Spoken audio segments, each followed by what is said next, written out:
Hello everyone, welcome to M S study guru. So आज की इस वीडियो में मैं आपको बताने वाली हूँ कि यूजीसी नेट इकोनॉमिक्स में अगर आप 70+ क्वेश्चंस चाहते हैं कि आपके ठीक हो तो आपको क्या क्या करना है।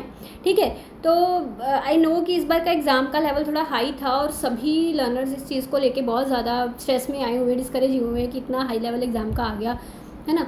तो मैं उन सब चीज़ों के बारे में ही आज डिस्कस करूँगी आज की इस क्लास में। सो आप प्लीज़ वीडियो को एंड तक देखिएगा। डिस्क्रिप्शन में मेरी सारी डिटेल्स दी गई हैं, मेरी टेलीग्राम का लिंक दिया गया है, वहाँ पे जाके आप मुझे फॉलो कर सकते हैं। मेरी सभी क्लासेस की डिटेल्स आपको मिल जाएंगी एंड मेरी UGC net economics and paper 1 की बुक्स का लिंक भी आपको डिस्क्रिप्शन में दिया गया है। किसी भी तरह की अनअकैडमी पे सब्सक्रिप्शन लेने के लिए आप कोड यूज़ कर सकते हैं SIMMER10, वो भी आपको डिस्क्रिप्शन में दिया गया है। सो लेट्स सी, देखिए, so let's start from few important points here. तो पहली इंपॉर्टेंट चीज़ जो मैं आप सबको बताना चाहती हूँ वो है बेसिक्स। यस, अब बेसिक्स का यहाँ पे मतलब ये है you must clear your basics. देखिए, बहुत सारे लर्नर्स जो हैं वो अपना मास्टर्स कंप्लीट कर आते हैं और इसके बावजूद भी बड़े बेसिक से कंसेप्ट नहीं उनके क्लियर होते, है ना। जैसे मैथ्स नहीं, हम मास्टर्स में अच्छे नंबर लेके पास हो गए हैं पर मास्टर्स में हमने मैथ्स नहीं पढ़ा, मैथमेटिक्स तो हमने पढ़ा ही नहीं, क्वान्टिटेटिव टेक्निक्स तो हमने पढ़े ही नहीं, है ना। स्टैट्स हमको आता ही नहीं है, इकोनोमेट्रिक्स हमको आती ही नहीं है, मास्टर्स क्लियर करके आए हैं हम। ठीक है, तो उन लर्नर्स के लिए कॉम्प्लिकेटेड है यूजीसी नेट इकोनॉमिक्स का एग्जाम जो अपने मास्टर्स में मैथ्स नहीं पढ़ के आए, इकोनोमेट्रिक्स स्टैट्स नहीं पढ़ के आए। ठीक है, सो फर्स्ट ऑफ ऑल आपको ये चीज़ जान के चलनी है कि आपको ना खुद सेल्फ स्टडी से अपने बेसिक्स क्लियर करने हैं। अगर आप को ऐसा लगता है कि आपके मास्टर्स में कंसेप्ट क्लियर नहीं है। अब ये लर्नर्स जिन जो कहते हैं कि हम मास्टर्स में पढ़ के नहीं है ये चीज़ें, या हमको हमारे टीचर्स ने उतना अच्छे से नहीं समझाया हुआ था, तो और वो डायरेक्ट अगर कहेंगे कि यूजीसी नेट इकोनॉमिक्स के प्रीवियस ईयर्स की तरफ आए और प्रीवियस ईयर को सॉल्व करना शुरू कर दें और प्रीवियस ईयर्स को डायरेक्टली अप्रोच कर लें, दे विल डू नथिंग। ठीक है, सो ऐसे लर्नर्स कभी भी don't directly approach to previous years. ठीक है, तो प्रीवियस ईयर्स क्वेश्चंस की तरफ डायरेक्टली अप्रोच ना करें। अब पहले वो अपना थोड़ा कंसेप्ट क्लियर करें। अब कंसेप्ट क्लियर करने का फंडा क्या है? कंसेप्ट क्लियर करने का फंडा ये है कि आपको ना अगर आपने अपनी मास्टर्स में टेक्स्ट बुक्स नहीं पढ़ी हुई तो you have to read text books. You have to read text books. ठीक है, जैसे कि आपने माइक्रो के लिए HL आहूजा पढ़ ली एंड इंडियन इकोनॉमी के लिए मिश्रापुरी पढ़ ली या रमेश सिंह पढ़ ली, है ना।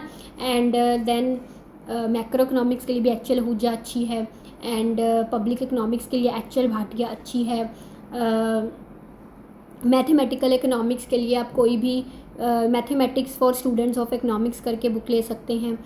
तो मतलब ग्रोथ एंड डेवलपमेंट के लिए ML झिंगन की बुक अच्छी है, TR जैन की अच्छी है डेवलपमेंट के मॉडल्स के लिए। तो वो बेसिक चीज़ें आपको पहले क्लियर करनी पड़ेगी। अगर आपके बेसिक्स कमज़ोर हैं, अगर आपने को लगता है कि आपने मास्टर्स में ये चीज़ें कवर नहीं की, बड़े लर्नर्स हैं जो मतलब क्लास में आते हैं और पूछते हैं कि मैम डिफ्रेंशिएशन कैसे करते हैं, इंटीग्रेशन कैसे करते हैं। अब बताइए, अगर आपको डिफ्रेंशिएशन ही नहीं करनी आती, नेट इकोनॉमिक्स के एग्ज़ाम में बैठेंगे हम लोग तो ऑब्वियसली हमको क्वेश्चन डिफ़िकल्ट ही लगेंगे, बहुत डिफ़िकल्ट लगेंगे, लेवल से परे के क्वेश्चंस लगेंगे अगर हमको बेसिक डिफ्रेंशिएशन ही नहीं आती, है ना।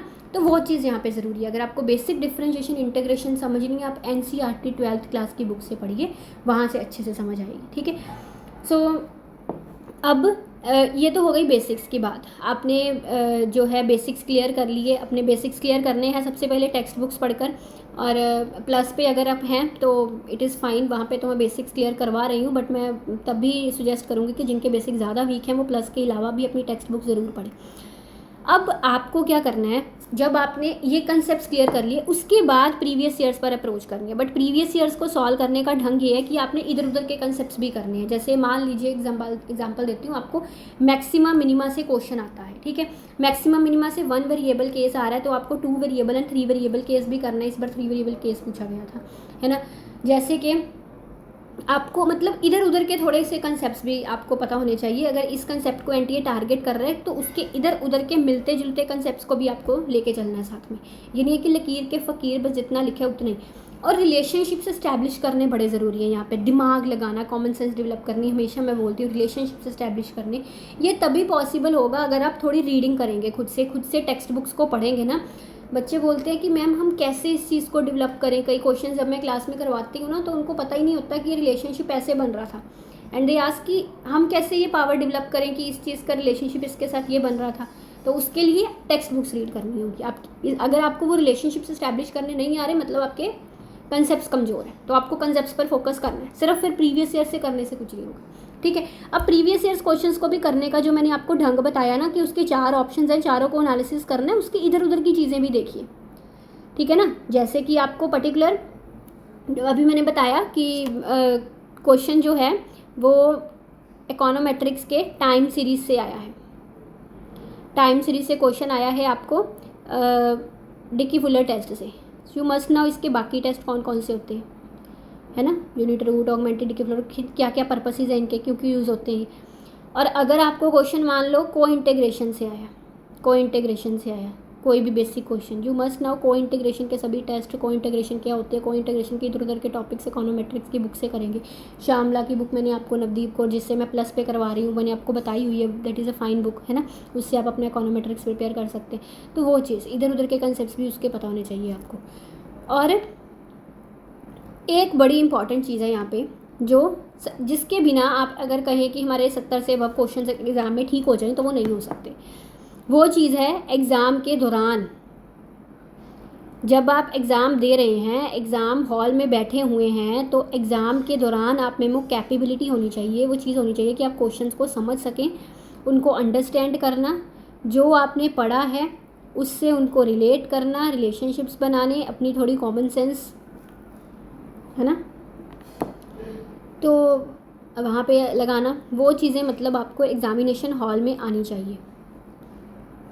एलिमिनेशन मेथड का यूज़ यहाँ पे बड़ा इंपॉर्टेंट है। बड़े बच्चे हैं जिनके ना कंसेप्ट्स भी अच्छे से क्लियर नहीं होते, प्रीवियस ईयर्स भी इतने नहीं किए हुए, फिर भी ना एलिमिनेशन मेथड का यूज़ करके क्वेश्चन मिनट में सॉल्व कर लेते हैं, जिसको हम बोल देते हैं कि एलिमिनेशन मेथड से एक आपको लाइफ लाइन सी मिल जाती है, हिंट मिल जाता है कि इसमें से ये वाले तो गलत ही हैं, ये वाले सही हो ही नहीं सकते, है ना।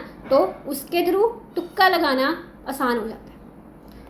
तुक्का वैसे अब तो इकोनॉमिक्स के एग्जाम में लगने की पॉसिबिलिटी नहीं है जिस लेवल का एग्जाम आ रहा है, but elimination method is very very helpful for you. इससे तुक्का लगाना इजी बन जाता है, और एलिमिनेशन मेथड के थ्रू अगर आप कॉमन सेंस लगाकर तुक्का लगा रहे हैं तो काफ़ी आपके लिए हेल्पफुल रहेगा, ठीक है। So this method is very very important. जो भी कोई लर्नर है नया इस वीडियो को देख रहा है, इस मेथड का प्रयोग करना आपको आना चाहिए, ठीक है। बहुत सारे लर्नर्स जो इस बार एग्ज़ाम दे के आए ना, उन्होंने बोला कि मैम एग्ज़ाम तो कॉम्प्लिकेटेड था बट आपका एलिमिनेशन मेथड बहुत रंग लाया, उससे हमारे बड़े क्वेश्चन ठीक हुए, ठीक है। So this is a very important thing. तो मैंने यहाँ पे आपको 3 चीज़ें बताई हैं। एक आपके बेसिक कंसेप्ट क्लियर करने हैं आपको, दूसरी चीज़ प्रीवियस ईयर्स पर अगर आ रहे हैं कंसेप्ट क्लियर करने के बाद आइए, और प्रीवियस ईयर्स को करने का ढंग बताया मैंने। तीसरी चीज़ एग्जाम के दौरान कौन सी चीज़ें ज़रूरी है, ठीक है जी। सो अगर आपको ये जानकारी अच्छी लगी है तो इसको शेयर भी करिएगा दूसरों के साथ। अभी मेरा प्लस पर स्टैट्स इकोनोमेट्रिक्स मैथमेटिक्स का कोर्स चल रहा है। अगर आप सब्सक्रिप्शन लेते हैं तो आपको पेपर 1 एंड पेपर 2 एक सिंगल सब्सक्रिप्शन में मिलते हैं, सिंगल सब्सक्रिप्शन में। और अभी ऑफर भी चल रहा है 20% ऑफ का, सिमर 10 मेरा कोड है, इसको लगा के आप लोग ले सकते हैं। दिसंबर वाले एग्जाम के लिए इसमें इकोनॉमिक्स पूरा कवर करवा रही हूँ। Thank you, take care, bye bye.